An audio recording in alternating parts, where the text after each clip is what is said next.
So what I'm going to do is I'm going to show you right now creating just using no real template, just using a blank template, clicking on blank and clicking on OK. And you're going to see again, so that you're never lost, all you have to do is look for the plus sign.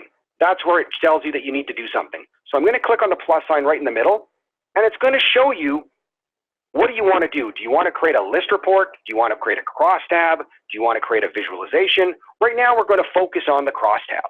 So I'm going to click on the crosstab and click on OK. And now, just like example in Microsoft Excel, you have your rows, your columns, and your measures. But now I still need to select my source. So I'm going to go back to my source where I have my packages. I'm going to go ahead and select it. And again, right now what I'm going to do is I'm going to switch to more of a hierarchical area. So I'm going to open up the hierarchies. Now you're seeing things a little bit differently because now you're seeing your dates. And the reason why you're seeing the information like that, because when I click on dates, I'm now seeing a hierarchy. I'm seeing 2015, 2016, 2017, and so forth. And if I click on the expand, I'm going to see the quarters, right down to the actual months.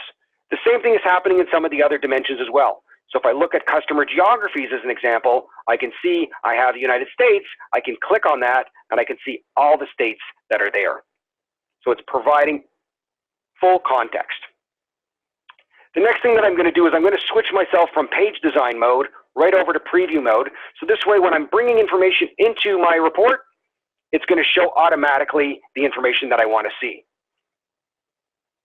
So what I'm going to do right now is I'm going to go ahead and start bringing in some information.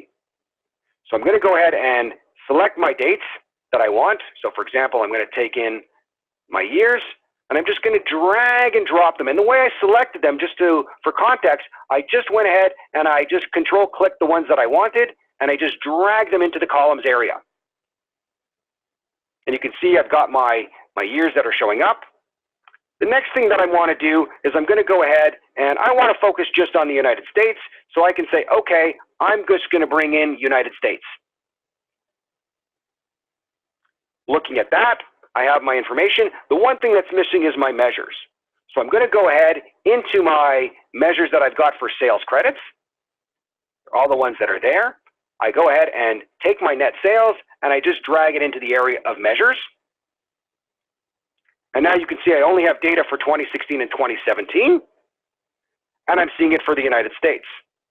Now, I have the ability to then go ahead and drill down on the United States, which is going to show me the context for all the different state provinces. I also have the same ability to do it for 2016 as the example and drill down and see my 4 quarters.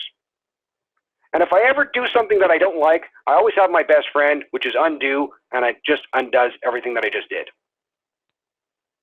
So now I've got my 2016 and 2017 broken down by state province. Next thing that I want to do is I want to do some nesting. So I can go ahead into my items area and take my items that are here, rather than selecting them one by one, and just bring it right next to the state provinces. I have that information, items all. I can just double click now. And now I've got a breakdown of all of my stuff that I want to see. However, I want to add one little area additional. I want to do a little bit of summarization. So I'm going to go ahead and just put in a total. So now I've got a total for Arizona, and I've got a total for 2016 and 2017. Now, with respect to calculations, as I showed you, we have the ability to drill down, and I'm going to drill down now on 2016. I'm now going to go ahead and select Q3 and Q4 as an example, and by control-clicking those 2 columns, I can then just select my insert calculation right here from the menu, and it's contextual enough and smart enough to say, what do you want to do? Do I want to do Q3 plus Q4, Q3 minus Q4, and so forth? Or some sort of custom calculation.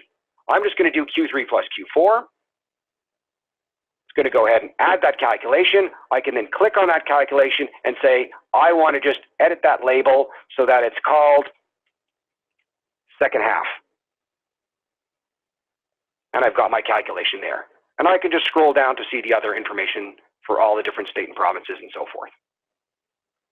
So that's as straightforward as we get with regards to creating reports in a crosstab type format.